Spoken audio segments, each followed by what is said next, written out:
रोज रात को सोने से पहले बोलने चाहिए ये 2 शब्द। जीवन की सभी समस्याएं दूर हो जाएंगी। दोस्तों, इस प्राचीन कथा के माध्यम से हम आपको बताते हैं कि रोज रात को सोने से पहले कौन से 2 शब्द बोलने चाहिए, इन शब्दों का इतना महत्व क्यों है और ये 2 शब्द बोलने से कौन कौन से फल मनुष्य को प्राप्त होते हैं। तो इसे जानने के लिए आप इस प्राचीन कथा को पूरा जरूर सुने।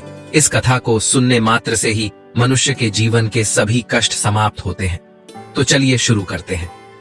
एक समय की बात है, प्राचीन काल में मेघमकर नाम की अत्यंत शोभायमान नगरी थी। उस नगरी में सुनंद नाम का एक अत्यंत विद्वान ब्राह्मण रहता था। वह ब्राह्मण ब्रह्मचार्य व्रत का पालन करने वाला, अहंकार से रहित, वेद शास्त्रों में प्रवीण, जितेंद्रिय तथा भगवान श्री कृष्ण का शरणागत था। वह नित्य भगवान श्री कृष्ण की पूजा आराधना किया करता था। फिर एक दिन उस ब्राह्मण ने गोदावरी नदी पर स्थित सभी तीर्थों की यात्रा करने का निश्चय किया और वह कुछ साथियों के साथ तीर्थ यात्रा पर निकल गया। वह गोदावरी नदी के किनारे पर स्थित विरज तीर्थ, तारा तीर्थ, कपिला संगम, अष्ट तीर्थ तथा अंबिकापुरी आदि तीर्थों का दर्शन करते हुए वह विवाह मंडप नाम के नगर में पहुंच गया। उस नगर में पहुंचने पर वह उस नगर के प्रत्येक घर में जाकर ठहरने के लिए स्थान मांगने लगा।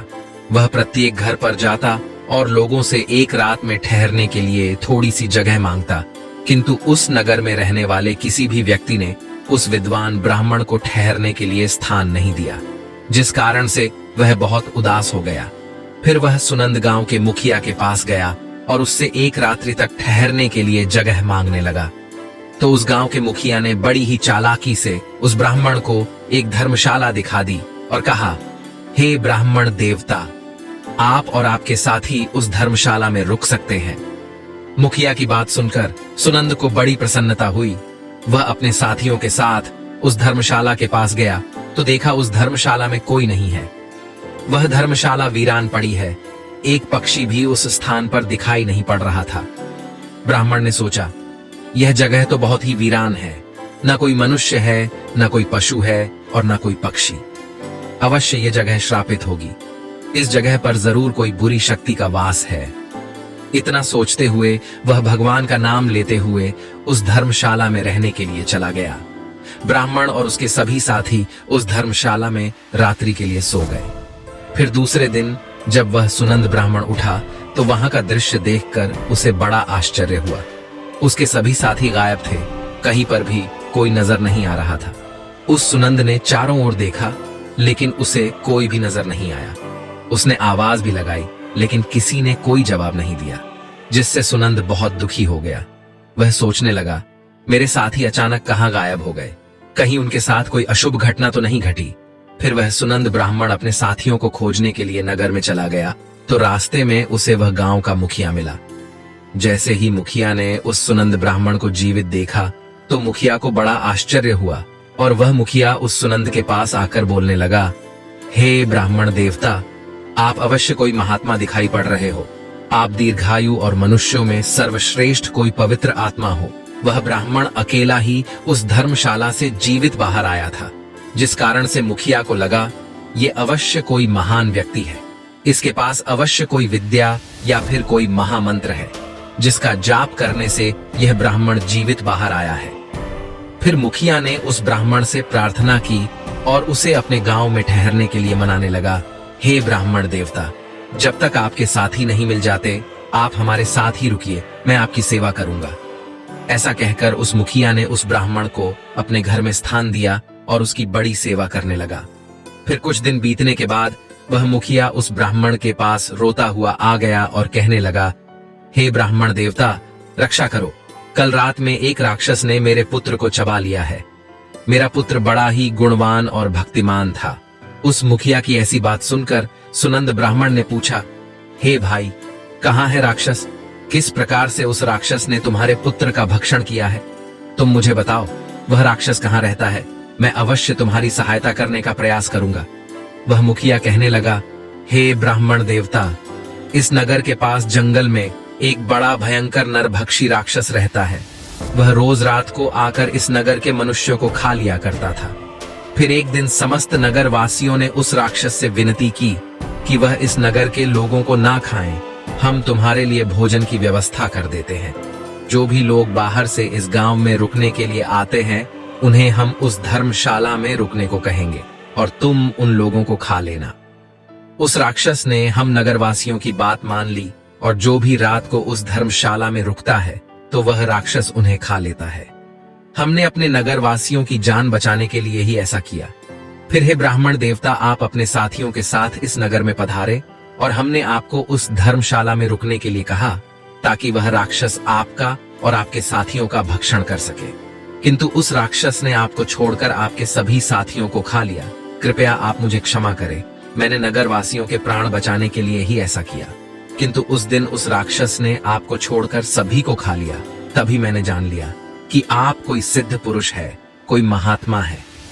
वह मुखिया आगे कहता है, हे ब्राह्मण देवता, कल रात को मेरे पुत्र का एक मित्र आया था, किंतु मैंने उसे पहचाना नहीं और उसे भी ठहरने के लिए उस धर्मशाला में भेज दिया। फिर जब मेरे पुत्र को पता चला कि उसका मित्र धर्मशाला में रुकने के लिए गया है तो वह भी उससे मिलने के लिए चला गया और रात को उस राक्षस ने मेरे पुत्र को भी खा लिया। फिर वह ब्राह्मण कहता है, हे भाई, वह राक्षस कहां पर रहता है, तुम मुझे उसके पास लेकर चलो। मैं उस राक्षस से कहकर तुम्हारे पुत्र को लौटाने के लिए कहता हूं। फिर वह मुखिया उस ब्राह्मण को लेकर उस जंगल में चला जाता है जहां पर वह महाभयंकर दुष्ट राक्षस रहता था। उस राक्षस के पास जाने पर वह मुखिया रोता हुआ उस राक्षस से कहने लगता है, हे दुष्ट राक्षस, तूने मेरे पुत्र को क्यों खा लिया? मेरे पुत्र को अब वापस लौटा दो।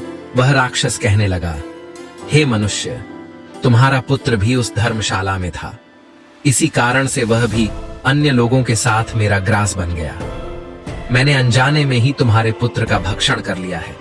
अब तुम्हारा पुत्र मेरे पेट में है, मैं उसे तुम्हें वापस नहीं लौटा सकता। अब तुम अपने पुत्र की मुक्ति के लिए उपाय करो। फिर वह मुखिया कहता है, हे राक्षस, अब तुम ही बताओ, मैं अपने पुत्र की मुक्ति के लिए क्या उपाय करूं? उसका मृत शरीर भी मेरे पास नहीं है, तुमने उस चबा लिया है। मैं अपने पुत्र के शरीर को कैसे प्राप्त करूं? फिर वह राक्षस कहने लगता है, इसके लिए मैं तुम्हें उपाय बताता हूं। इस नगर में एक ब्राह्मण देवता आए हैं। उस रात वे एक मंत्र का जाप कर रहे थे जिस कारण से मैं उन्हें खा न सका। यदि वह ब्राह्मण देवता आकर मेरे ऊपर उस मंत्र का जाप करके जल छिड़क दे तो मुझे इस राक्षस के शरीर से मुक्ति मिल जाएगी और तुम्हारे पुत्र का शरीर भी तुम्हें मिल जाएगा। तब उस मुखिया के साथ खड़ा वह सुनंद ब्राह्मण कहने लगता है, हे राक्षस, वह ब्राह्मण मैं ही हूं जिसे उस रात तुमने नहीं खाया। फिर वह राक्षस उस सुनंद की ओर देखता है और प्रणाम करते हुए कहता है, हे ब्राह्मण देवता, आपके दर्शन करके मैं धन्य हुआ। कृपया आप मुझे इस श्राप से मुक्ति दिलाओ। मैंने इस राक्षस का शरीर धारण करके बहुत पाप किए हैं। तब वह ब्राह्मण कहता है, हे राक्षस, तुम मुझे बताओ किस कारण से तुम्हें यह राक्षस का शरीर प्राप्त हुआ है? तब वह राक्षस कहने लगता है, पहले के समय में मैं एक किसान था। इसी नगर के पास में मैं खेती किया करता था। एक दिन मेरे खेत के पास में एक गिद्ध एक जीवित मनुष्य पर हमला करके उसे खाने लगा था। तभी उस स्थान से एक तपस्वी जा रहे थे। उन्होंने इस दृश्य को देखा तो वे दूर से ही उस मनुष्य को बचाने का प्रयास करते हुए उसके पास आ गए। तो वह गिद्ध उस मनुष्य को उठाकर आकाश में उड़ गया। उस तपस्वी को मेरे ऊपर बहुत गुस्सा आ गया और उन्होंने मुझे श्राप देते हुए कहा, अरे दुष्ट पापी मनुष्य, तेरे सामने वह गिद्ध उस कमजोर मनुष्य को खा रहा था, किंतु तूने उसकी सहायता नहीं की। तू तो नरक में जाने के ही योग्य है। जो मनुष्य समर्थ होकर भी दीन तथा भयभीत लोगों को कष्ट में देखकर भी उनकी सहायता करने नहीं जाता, उसे यमदूत कुंभीपाक नरक में गिराते हैं। जो शक्तिशाली होकर भी चोर आदि के चंगुल में फंसे हुए मनुष्य को नहीं छुड़ाता, वह नरक में पड़ता है और दूसरे जन्म में भेड़िया बनता है। जो बाघ, सर्प, राक्षस, भूत, बेताल आदि के द्वारा घायल हुए मनुष्य की सहायता नहीं करता, उसे हत्या का ही पाप लगता है। अरे दुष्ट, तू उस मनुष्य की मदद कर सकता था, किंतु तूने नहीं की, इसीलिए तू भी महापापी ही है। इसीलिए मैं तुझे श्राप देता हूं कि तू राक्षस हो जा। उस तपस्वी के द्वारा मुझे श्राप दिए जाने पर मैं बहुत घबरा गया और मैंने उन तपस्वी से क्षमा याचना की। मैंने कहा, हे तपस्वी, मेरा ध्यान खेत की रक्षा करने में था, इसीलिए मेरा ध्यान उस गिद्ध पर नहीं था। मैंने जानबूझकर ऐसा नहीं किया है, कृपया आप मुझे क्षमा करो। तब उस तपस्वी ने मुझे क्षमा कर दिया और कहा, जब कोई सिद्ध ब्राह्मण मंत्र का जाप करके तुम्हारे ऊपर जल छिड़क देगा, तब तुम्हें इस राक्षस के शरीर से मुक्ति मिलेगी।